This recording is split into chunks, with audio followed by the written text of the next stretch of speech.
New this morning, a social media trend getting its hooks into young men could be setting them up for a lifetime of health problems. All over the country, guys from preteens into their 20s are getting sucked into the Looksmaxxing movement. That's where they work to optimize their physical appearance.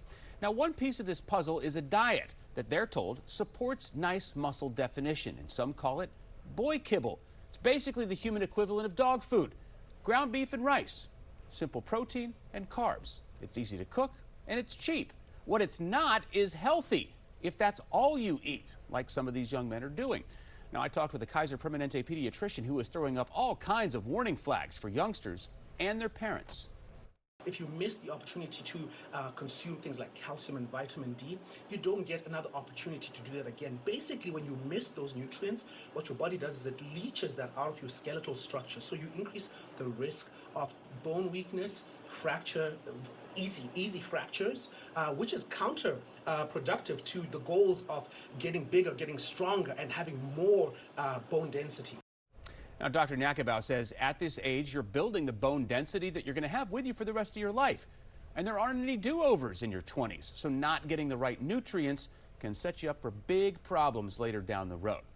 Now, if we know that there's one thing that teenage boys and young men are allergic to, it's consequences. So rather than banging your head against a brick wall as parents to try to get their boy kibble away from them, just lean into it. Just make a few modifications. How about brown rice instead of white rice? Going to get that fiber intake up.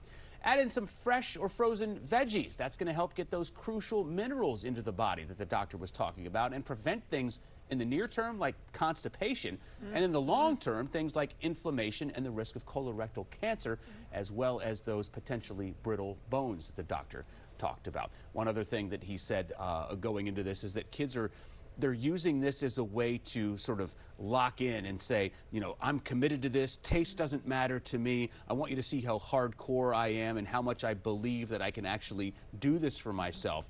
But this diet trend is going to be just counter, you know, to the productive thing that they're trying to do to their bodies. To overall health.